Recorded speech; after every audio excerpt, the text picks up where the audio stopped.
the other one, you can still use that, and then you're going to still, after all, get rid of 2 of the trap cards. Yeah, but if we have both of them, I think there is some argument to be made that the Mystical Space Typhoon may be used first, already without having a monster on the field. So, you know, and when you don't have a monster on the field, then all of a sudden the final bring of end times cannot be activated anymore. So maybe Rio has to already in his head consider the factor that there could be Magic Deflector and therefore already go, for example, for a normal summon of the Jehuti, as we have seen plenty of times by him. Charalampos is now siding his cards out, and we are getting ready for that last game. All right, we're about to be ready, so why don't we go into game 3?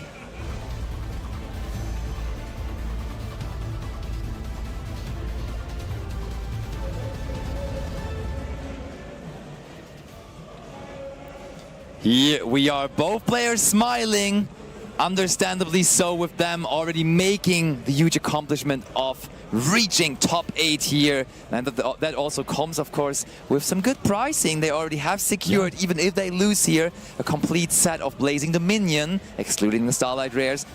On top, also a complete set of Battle of Legends Glorious Gallery, and then another, or Gallery, another Gallery, and then 24 booster packs from recent sets as well.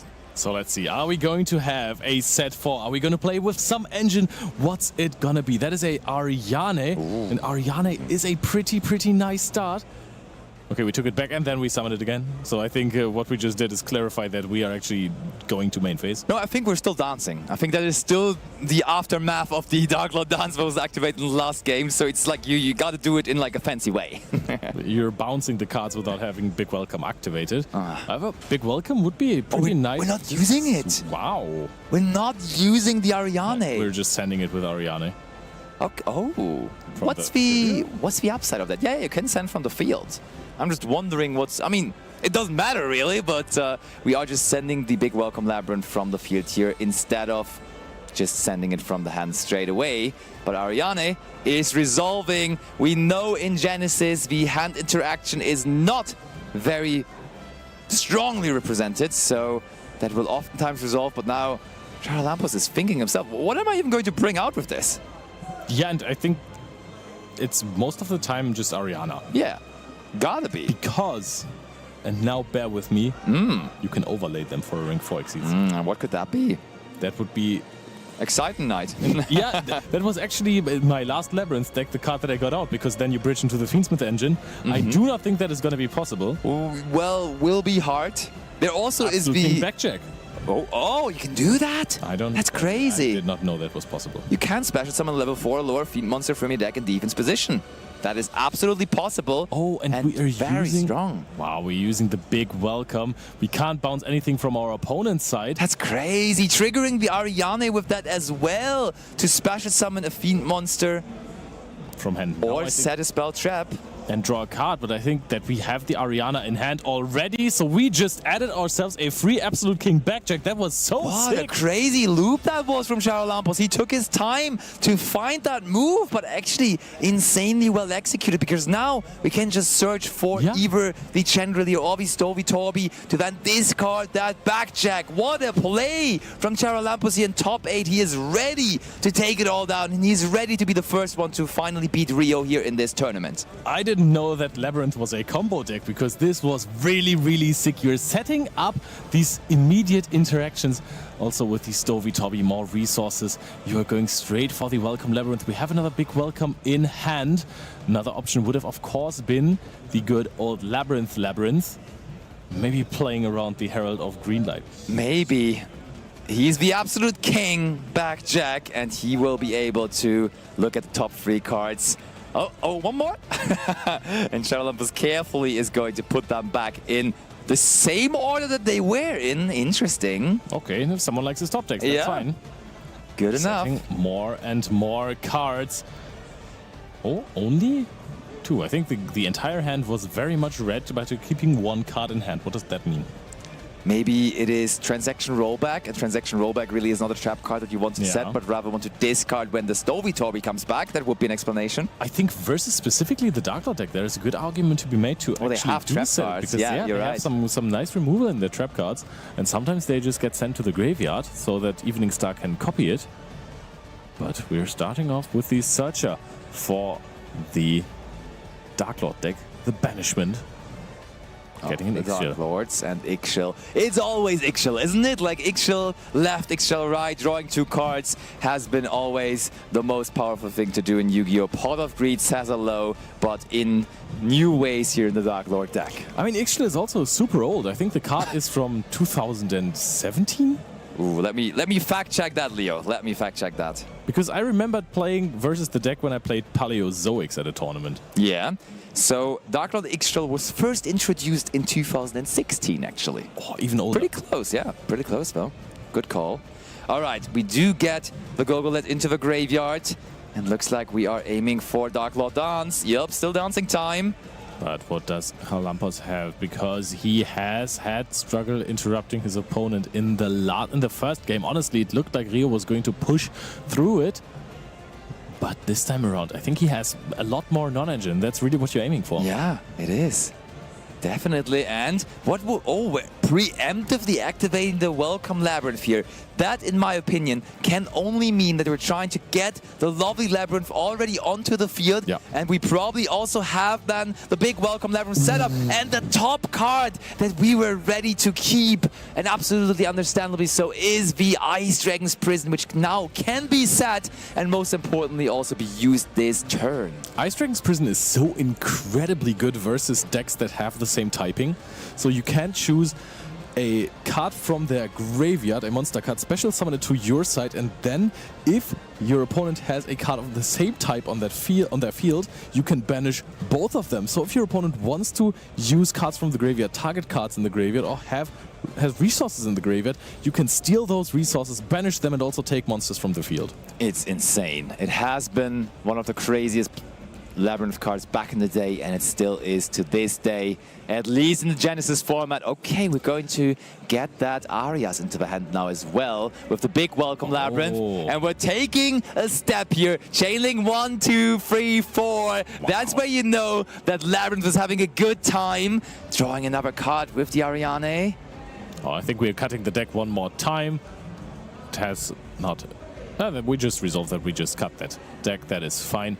But very, very cool interaction also by knowing that he can get to an Arias later in the turn, keeping that one trap in hand. So even if it is a transaction rollback or you found something cooler that you might want to activate, Arias is going to be able to allow you to. Lovely. How many cards in hand? 6, 7.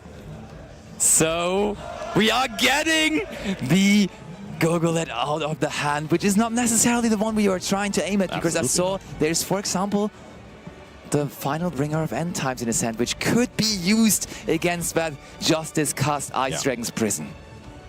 Gogolet, not the card that you want to snipe out of, but the final Bringer of End Times. Yeah, you're right. It actually, but it is not targeting, I don't think. So even if you destroy one of your monsters, if you have 2, like with Jehuti, you can still get rid of the other card. I think they are targeting. Let me double check though.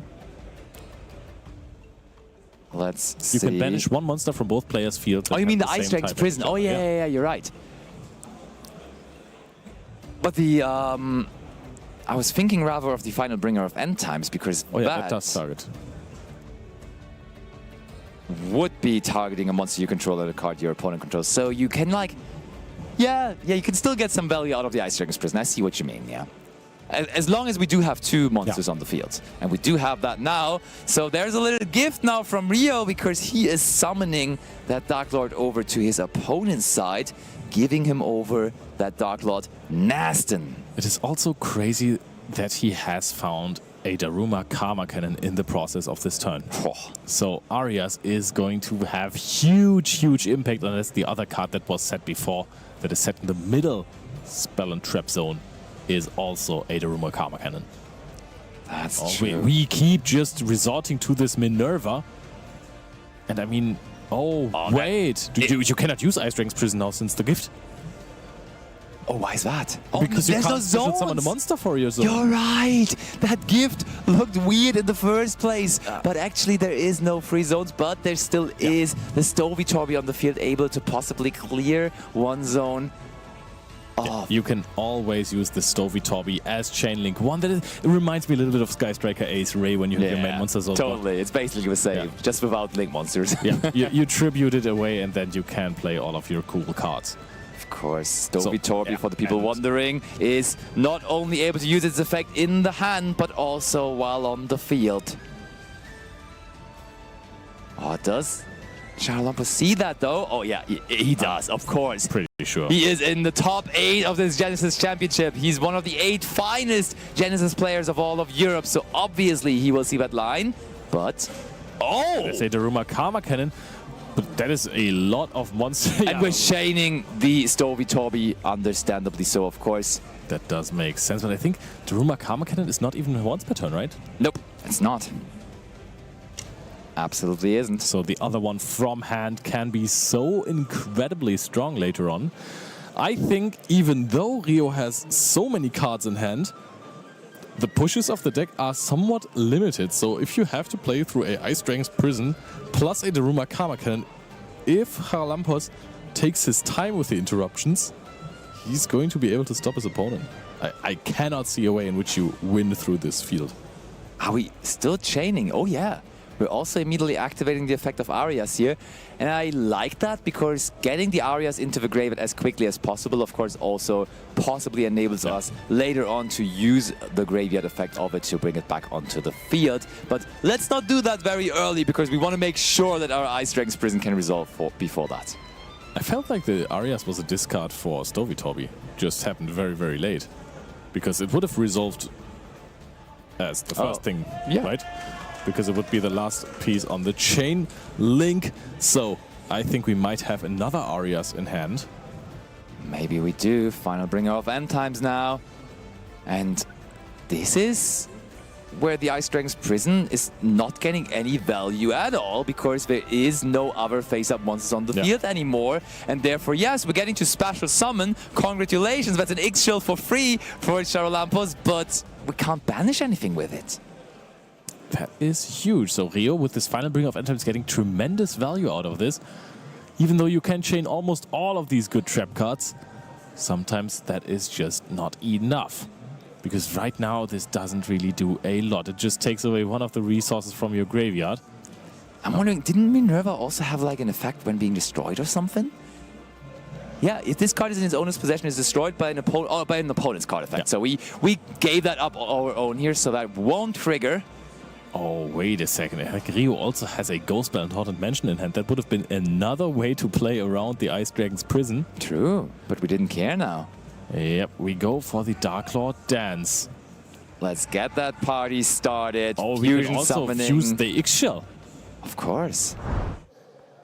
If you guys want to see how the rest of that duel concludes, you can check out the other stream that we're doing on Yu-Gi-Oh! Card EU on YouTube and watch that live as we move towards crowning our champion in the Genesys format. But it's time to run it back one more time for our final round of Swiss in our main event here at the EUWCQ. Our round 15 feature match, Luigi Albert versus Brandon Wilson. And I'm going to hand you over to Mike and Dale, who are going to be your casters for this last round of Swiss. Boys, take it away. Thank you very much, Ed. That is right. 15 rounds of Swiss, and we have got all the way here. This is the final round of Swiss, the last chance to book your spot into the top 8. And we've got 2 decks that have yet to been featured. So on one side, we've got Doom Z, and on the other side, Mike, we have Yami Finsmith, and I'm really curious to see how those decks have adapted to the current meta state. And through the Chaos Origins newest release, we set the meta a lot. I want to see how these decks have made it to the last round of this event and potentially to the top cut.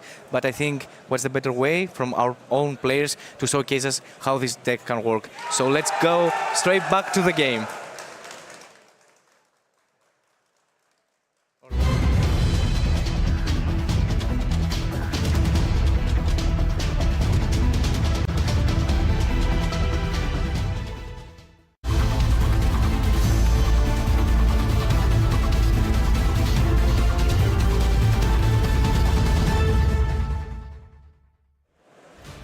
And our duelists are ready. As you can see on the top of the screen, we have Yummy Fiendsmith, and on the bottom we have Doom Z. Both these duelists with an 11-3 record. One could make it into that all-important top 8. And it's going to be very interesting to see how this one is going to get us started. And how do you feel about Yummy Fiendsmith in the current meta? I think it is one of those decks that had received a lot of cards that are not good in order to bring Yummy into a big tournament. For example, the invoked Eon, one of those that can come to the mind, or even Kultions. Yeah, I think it's a very interesting pick on this, but as a duelist like Luigi on this one, obviously got to be very, very confident with your abilities of the deck, and evidently showing this here with round 15. The deck still has a lot of usages, and I think outside of the decks like Invoked, when they have kind of like a natural aggressor against you, it can still catch a lot of duelists off guard if you're not prepared for it, and a lot of duelists kind of put it to the back of the mind. But then even looking at Brandon's strategy here as well, Doomsies is a deck that's kind of fallen back into the shadows a little bit, but still has an incredibly powerful and high ceiling. Yes, I think right now Doomz, it is one of those decks that really showcased a very good national season, right? And even in Greece, it was won by the Doomz strategy. However, I believe it is one of those decks that have taken a step back, and all the Light and Darkness ritual decks from the Chaos Origin have saved the meta a lot. However, we can see that Doomz is right here, one win away from getting another top cut in a major event like the European Championship. Yeah, exactly that, and standing in the way is going to be those little critters, those sweet treats in the form of the Yummies, and Luigi's with the Fiendsmith kind of backing them up. But Brandon currently just playing through that Ash Blossom as if it was relatively nothing, and able to kind of continue to push through with a little bit more of the brand new Power Patron cards here. So utilizing the Power Patron portal terminal, and this is going to allow us to get a little bit more advantage here, utilizing even more of the Power Patrons and the overall kind of art that they have provided to all of the decks, like we've already seen this weekend. The Elf Notes, Art Mages, and of course the Doomsies themselves is very, very interesting. If you had to choose one Power Patron card, which would have been? Does Medius the Pure count? It can count, yes. I can see your point. To be fair, I'm quite a big fan of the new rank 5, the Clefairio. I just love the colours on the card as well. I don't know what it is about the combination of green and red, but it really makes the card stand out. And then how it elevated the Doomsy playstyle as well was absolutely incredible, and we're seeing that being utilised here by Brandon, just being able to get that additional destruction, that additional search, and then even be able to push a little bit further. In my opinion, though, I will stick to the green, and I will go for Jubredo. I think it is one of those cards that really gets people off guard because they do not know how to deal with it. Yeah, I completely agree. It's got loads of different effects as well that can really help out different strategies.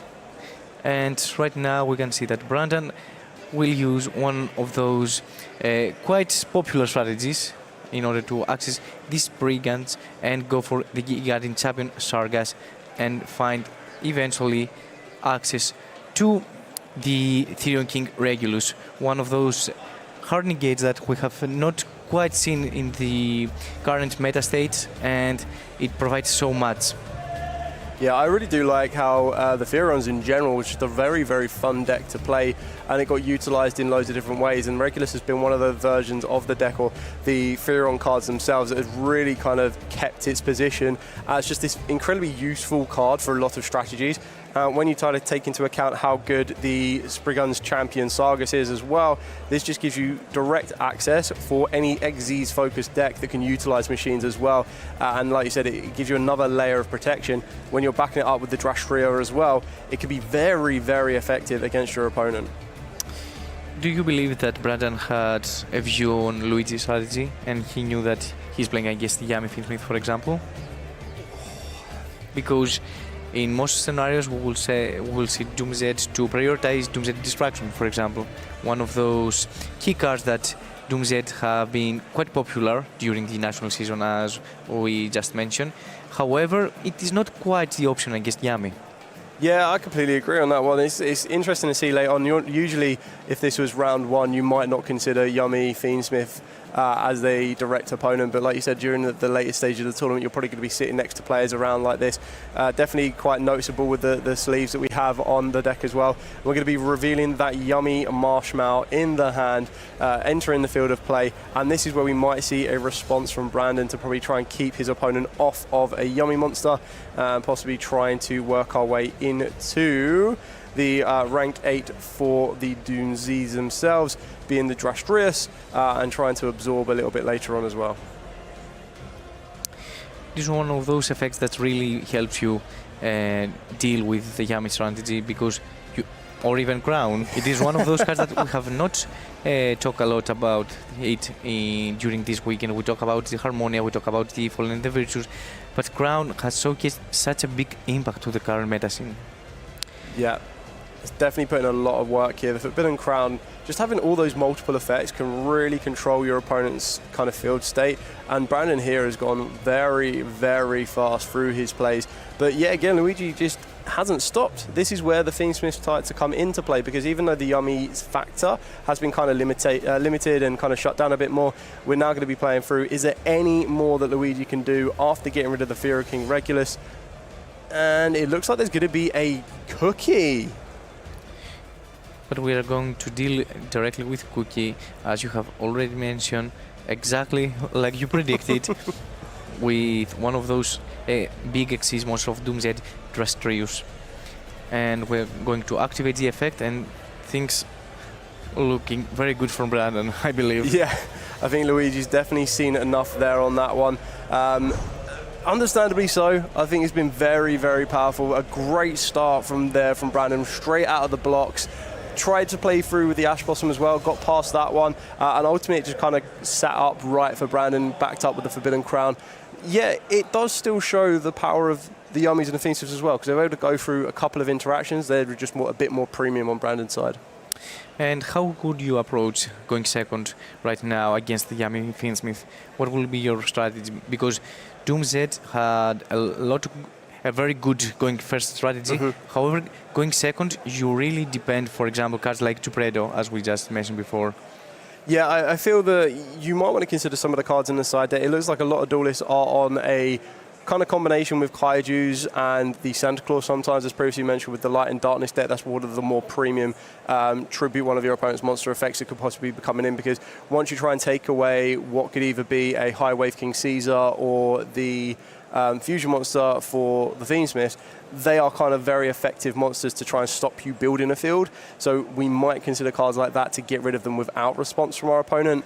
But then you also need to take into account what else that could be backed up by as well. For example, you would prefer cards like Field Breakers, like Kaiju, Santa Claus, which is also quite relevant in the current meta scene, because Mind Shuffle cannot take it back to the hand in order to activate the effects to Ritual Summon.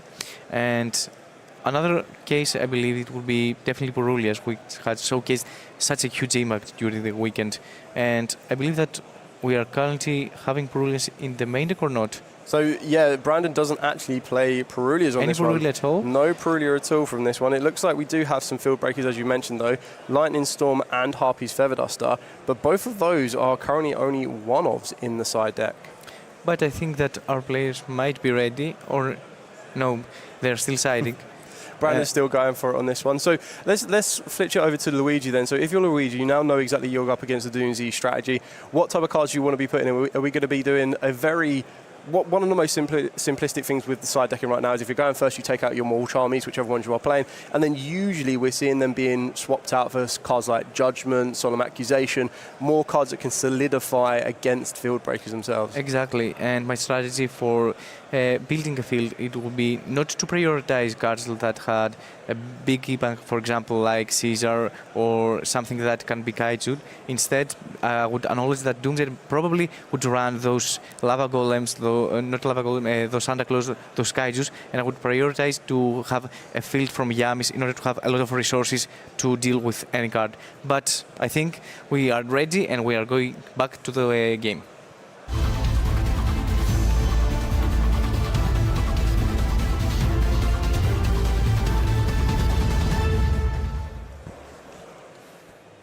Only one way to find out what cards have come in and what cards could possibly have come out, and that is to see duel 2 of round 15. Brandon, one duel to the good here. Luigi starting us off straight away with the Fiendsmith. Utilising the Fiendsmith package on this one as well. Fiendsmith Engraver getting access to what could possibly be assumed as Fiendsmith Tract. I do wonder if there will be a draw on Lockbird in response from Brandon here, or it looks like there might even be a response directly to the Fiendsmith Engraver. And I believe it is one of those scenarios that you really want to see when starting to play with Yami Fiendsmith, because Engraver not only enables the Fiendsmith combos but also provides access to the Yami if you don't have any name in your hand. And I believe we are going to some clarifications right now, and we haven't added yet, right? No, nothing's been added as of yet. We're just waiting to see if either Fiendsmith Engraver is going to resolve. It could possibly be that the target is in Luigi's hand. That is something to obviously wait and find out for. But on this one here, you've started off with a fairly decent card. It does open you up to be a little bit more fragile against a card like Draw and Lockbird, which is a lot to consider. So we're just going to bring it over to us while we take a look and let the judges kind of look over that game field. So Draw and Lockbird, starting off with you Engraver. Draw and Lockbird seems to be a bit of a threat because once you add your Fiendsmith Tract, that kind of doesn't allow you to play a little bit further through. But is there the quick play spell card for the Fiendsmiths in there? So let me check, because it is one of those strategies that players used to utilize in order to play around Draw and Lock with the Fiendsmith engine.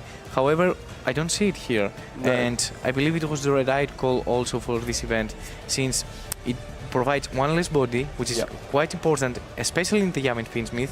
And if your opponent has the draw, he might consider not to add it against the Yami Fiendsmith, because if you start with Yami, it's quite odd to have a draw, for example. But I think that our players are already ready, and we will go back straight to the table. Okay, heading back to the table here on that one. We're just shuffling up from Brandon. I believe it might have been an accidental additional card drawn for turn, but luckily for us, the judges were able to kind of rectify that, get that sorted out very early on. We're going to continue off by adding the Fiendsmith Tract. No response here on this one, so we're going to activate the Fiendsmith Tract. More times than not, we're probably going to be activating and getting hold of that the Fabled Lurry. Discarding the Fabled Lurry, using this effect to bring it back to the field of play. So a decent start here for Luigi, because as soon as you get that Link 1 on play, that starts to facilitate your Yummy packages. And it will be very important if Luigi has a name and he has the cookie, and he can now advance to his Fiendsmith place instead of trying to establish Yummy Capsaway. Yep. So that's, we're going to be seeing the access to Fiendsmith Lacrima, sending the second Engraver from the deck to the graveyard, and now this is how we start to work our way into that Snatchy Yummy. And right now we can see one of quite popular combos that used to dominate European events during the previous season, and we can see that Yami are still here, are still possessing the threat, and actually they might still be able to make it through the top cut of the European Championship. Yeah, very well piloted here by Luigi at the moment, going straight for that Cupsy Yummy. Backed up by the Synchro, we've got Marshmallow in the graveyard as well, and we're going to be getting that final piece in the form of the Yummy Lollipo Yummy as well. And we still have access to the Fiendsmith package, going straight into Fiendsmith sequence to perform a fusion summon. And we will not go for Lacrima, but we are going to fusion summon directly into Desiree. Yeah, very good choice on this one. You preempted it as well by not prioritizing the High Wave King Caesar, but being able to get access to a monster that can negate certain cards on the field and then have its own inbuilt protection once it ends up equipped in the sequence from either the field or the graveyard at this particular position, does give it a line of protection from targeted effects. And we're also going to try and add what I can imagine being the DDD High Wave King Caesar to this field as well. So pretty much predicted yourself that we're spreading out our interactions rather than having it filtered all into one card or another. Yes, and I really like the fact that Yami provides such a good resource management in order for us to play around any potential threat, and also that we are summoning our monsters in defense position, respecting the Lightning Storm. Yeah, Lightning Storm is a very, very popular card this format right now, being able to kind of deal with either your spells and traps or your opponent's monsters, so it's going to be very, very effective here. And this is quite an impressive end field from Luigi here. One set card, no interactions from Brandon at all. You might feel that Brandon has more field breakers than anything, and we're about to see after the draw for turn if there's anything Brandon can do against this field. And SP Little Knight also provides an additional protection from Evil Image, another card that has been utilized a lot during this weekend, because if we find a way to bait Desiree, then, or even crown Desiree, we can actually find access to Evil, for example, but then SP Little Knight is there to protect some of our monsters. So yeah, utilizing Yummy Surprise here in response to the Forbidden Crown, which now means that you can negate the Forbidden Crown, because remember, you cannot respond with monster effects to the Forbidden Crown, but we did see Luigi respond with a Yummy Surprise, and Brandon is going to follow this up with a Pot of Sloth, drawing a good chunk of cards from his opponent's very impressive field, but it kind of comes back as a bit of a detriment, giving Brandon lots of draws to try and work their way into either those Santa Clauses, the Kaijus, or maybe just some other form of field breakers.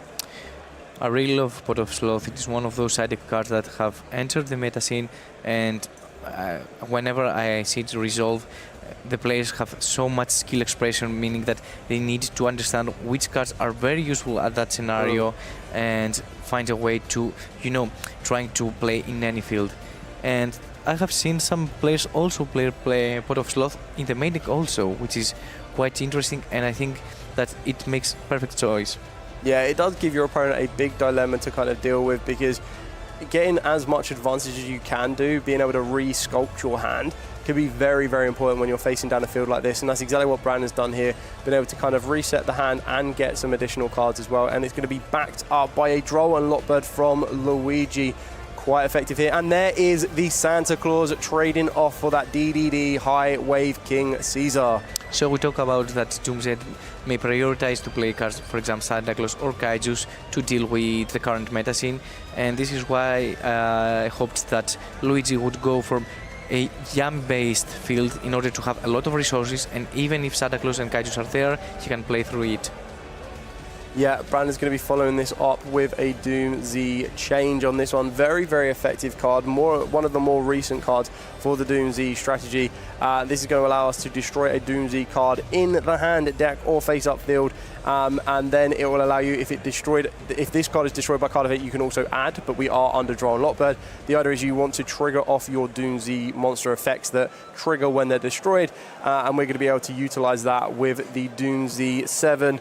Ilara able to push a little bit of field presence in response to Luigi's now. And I think that Ilara is one of those stars that you want to resolve, and when the effect activates, and it is like the Farkizan when it is destroyed, which I find kind of funny, it gives you access to your Doomset engine. But right now we have only utilized from Luigi's side only one Desiree and the surprise, so we have so many things to do and to deal with, and Capsi Yami Way is still there. Yeah, so getting access to that Doom Z Raiders, one of the best spells in the art type for them, and it looks like we are going to be able to trigger off the Yummy cards here, and this is where we're going to get access to Snatchy and possibly Cupsy, Lollipo, or Cookie. We have the whole family, and it's going to be Lollipo. And I think that Cookie Yami Weight is one of those cards that you really want not to face when you're playing Doomset, because it can really shut down your strategy. So I believe that right now Brandon has quite an options, but Akroki also being there to play around by potentially to Predator, for example, it provides so much resources to the Luigi. And I truly believe that the key of this matchup is just to have access to your resources and keep just special summoning monster when your opponent just try to destroy them and have all these sources going on and on and on. Yeah, well, that's one thing. Oh, an Ash Blossom as well to stop the Doom Z Raiders from resolving. But that is one thing that Yummy is incredibly good at, and then backed up with the Fiendsmith is that they can be very, very resourceful. So usually if Brandon is unable to kind of break this field apart, it's probably going to be Luigi's game taking it to game number 3. But Brandon does not seem to even have a drop of sweat. He is absolutely calm as can be. He probably has a lot of interactions in the hand, and there is your favorite Geopredo. Finally, the card that I was talking about, it is one of those cards that you really need to read a lot of times. So basically, when this card goes face up to the extra deck, you can destroy one card on the field. And this is quite an option because it doesn't target, and it can, you know, make scenarios that you really need to focus on. Yeah, very effective here on this one because not only is it a Power Patron card, it's also a Doom Z card, so it can get you access to multiple cards, and it looks like Brandon has seen enough. We're going to be scooping it up. We're going to be going into game 3. Tried to do the very best he could there, maybe a little bit shaken from the start. Sometimes those mistakes happen, but now there is back into Brandon's favour a little bit. We know what our opponent is on. We know what they're going to try and do to try and break our field apart. And I feel that this is where we're going to start to see those solemns, whether that be the accusations or the judgments, to solidify the field as the Yummy are going to try and trade off one card for one card every single step of the way. And right now I want to see how Brandon will approach this matchup. Because as we talked before, since Doomset Destruction is not one of those cards that you really want to prioritize right now against the Yummy Fiendsmith, it may be quite an option to go for, as we saw in game 1, a more field that has negation rather than trying to stop your opponent from adding, because in the other hand Luigi will suspect that the trap might be there, and just to play around, for example, he can cut for some copies of Engraver, for example, and just leave a minimalistic Fiendsmith engine just to have access on it if he wants to, and prioritize cards that can provide him utilize advantage without adding from the deck. Yeah, I think it's exactly that. Kind of having a more varied end field, utilising the hand as well, can be massively advantageous in certain matchups like this.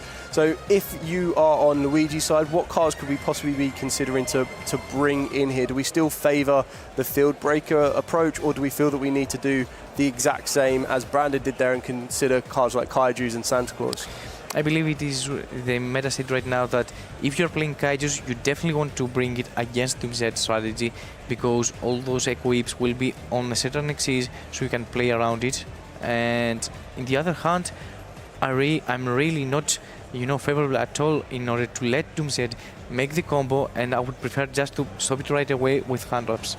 Yeah, I think one of the premium ones against them, Drone Lobber, can be quite effective. That can kind of stop them getting a little bit of advantage, but the deck is actually very, very versatile to play around it, so it might need to be a combination of hand interactions, which is actually kind of easy for the Yummies to do if they see them. And it looks like our duelists are pretty much ready to show us exactly what they've got. So final round of Swiss, we're going to be heading straight over to the table. Let's see which one of these duelists could possibly be making their way to the top 8 of the EUWCQ.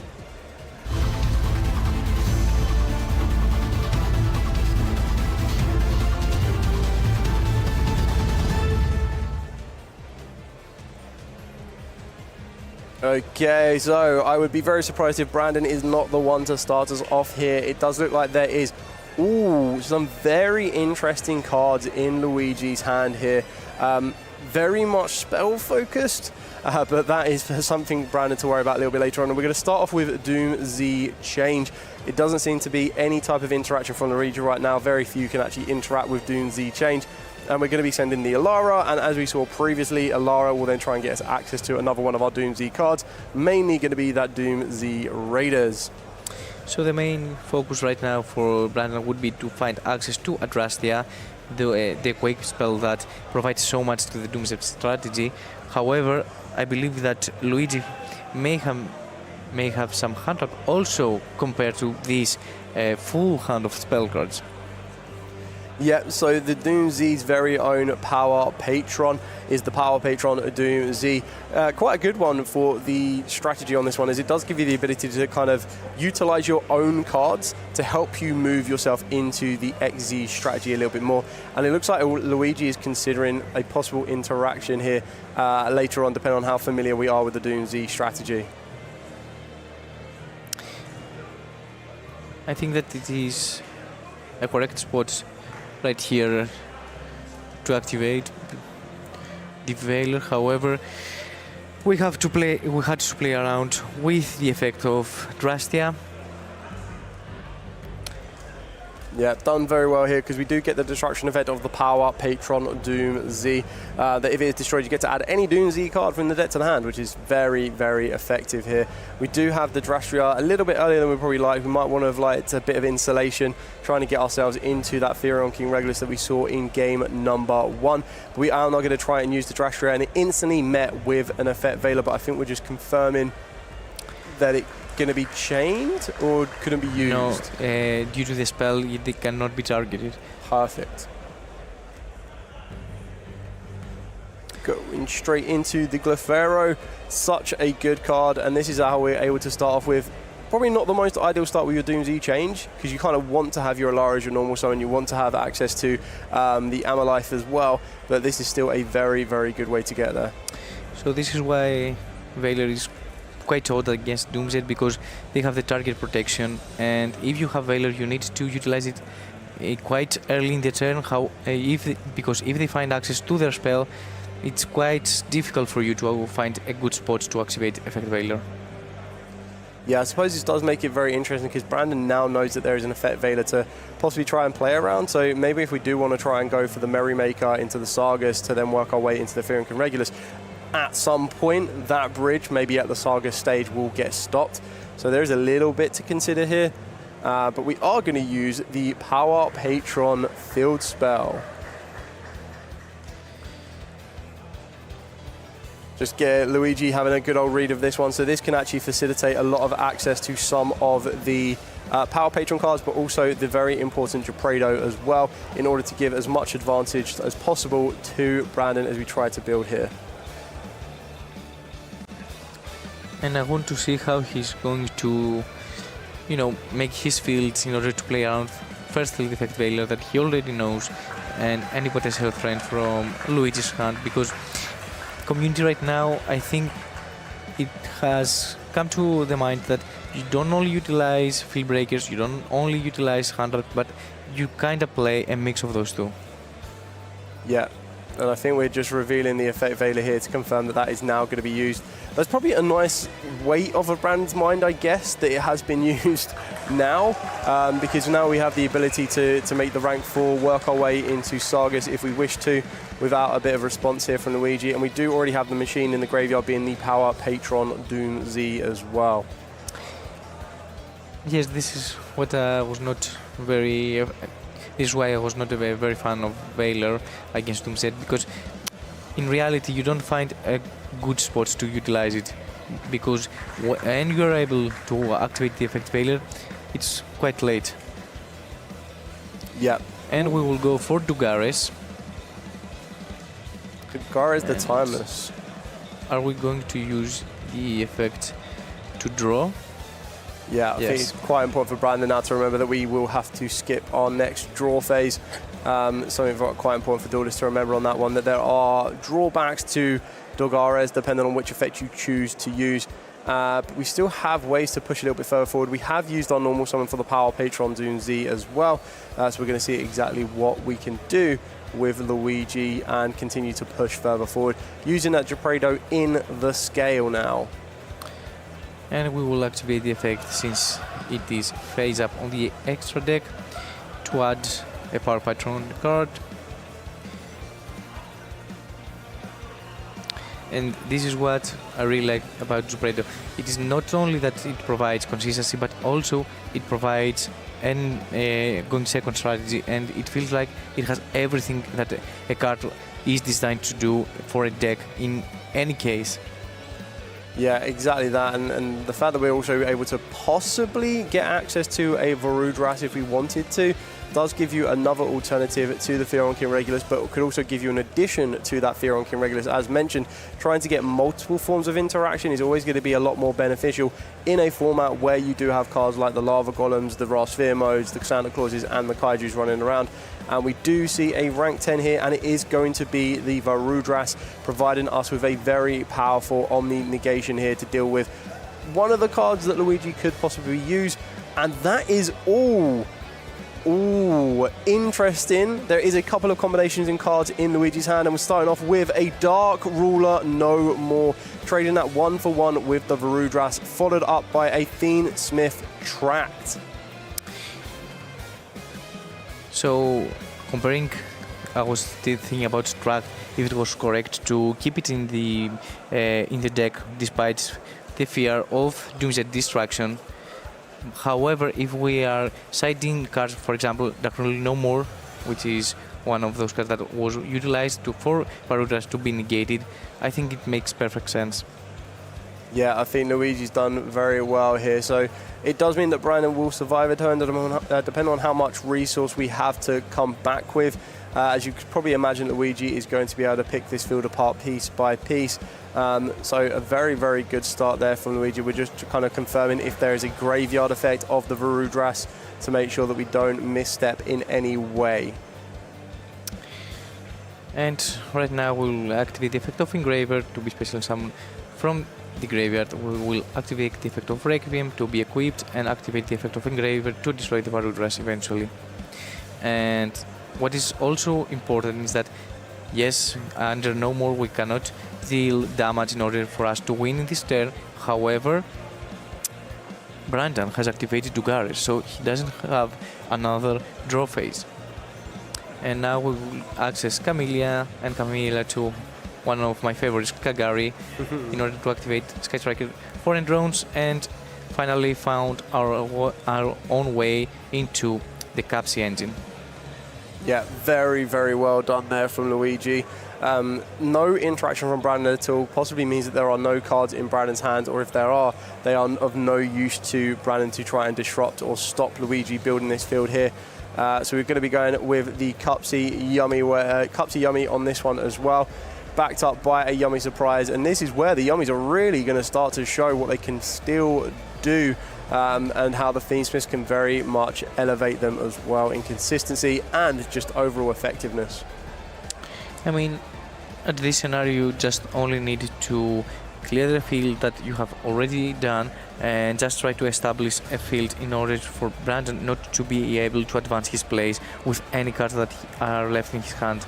And I believe that the quick spell, it is not in the graveyard, right? Of Brandon. He didn't access his Adrastia, so he doesn't have these resources in the graveyard.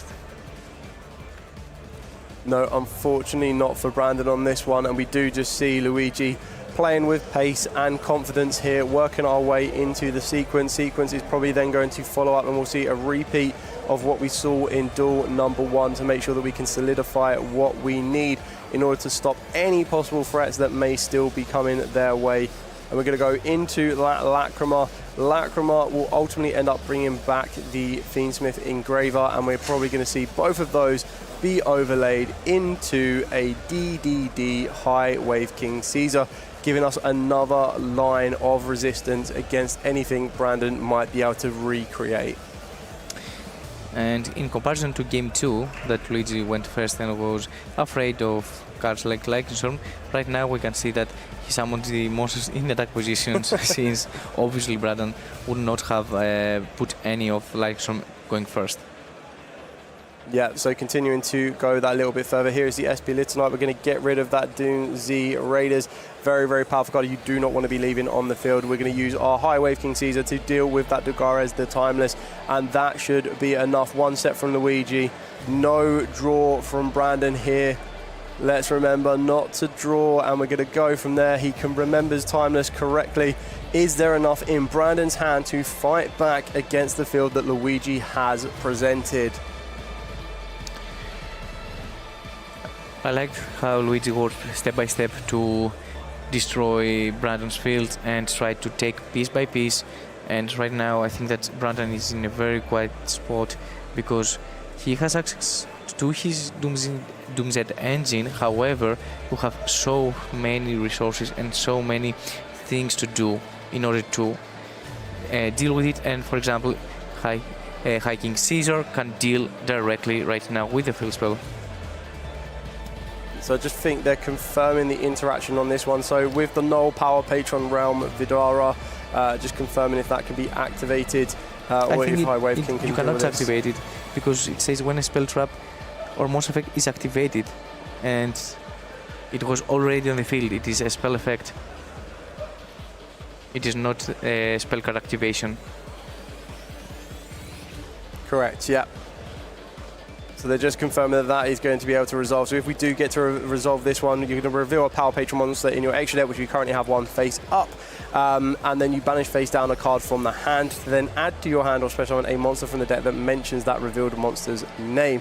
So revealed in the Gepredo, we're going to get access to the Gepredo Power Patron, getting access to our Power Patron Gepredo from the deck here on this one.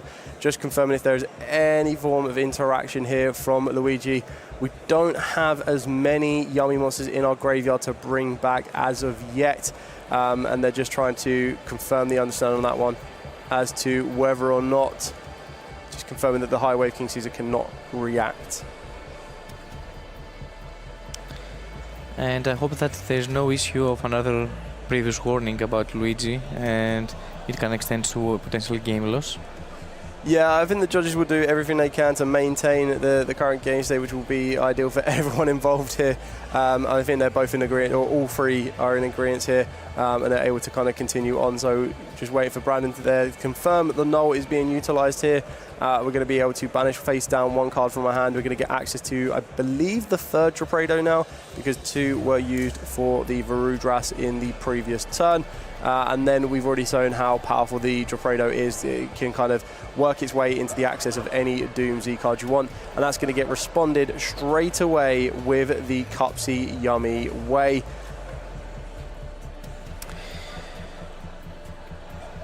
Getting us access to our Cupsy Yummy and of course our Snatchy. The Cupsy Yummy going to be putting in a decent amount of work here now for us.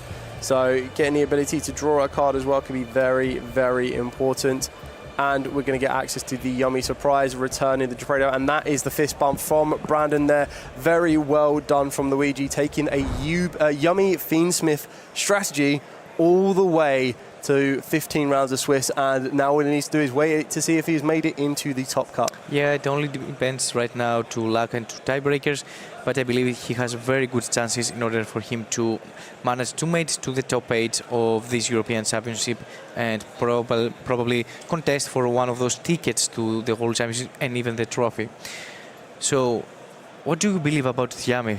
Would you expect if I was on Friday and I was telling you that Yummy would have gone X3 in the European Championship? I would have been quite surprised. I think as we agree that with the introduction of Chaos Origin, a lot of the strategies kind of work against how Yummy wants to play. And with the current limitations on the most recent lists, Cupsy and Snatchy being a little bit less consistent to gain your easy access to be there for the grind game.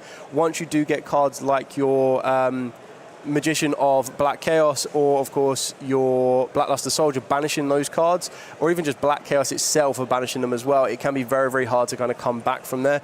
But Luigi's kind of shown you that through all 15 rounds of Swiss, the deck is still there, still very viable, and it definitely kind of gives for any Yummy duelists out there a bit of hope in regards to keep pushing on with the deck that you love. Yeah, and this is the issue that we were talking before, that Yummy also has a bad matchup not only with the Chaos Origin strategies, but also with the Cultion strategy, because for the second effects of, for example, Clip, the Trackmaker, all these cards can potentially provide some difficulties for Yummy to play without, for example, the Snatchy, for instance.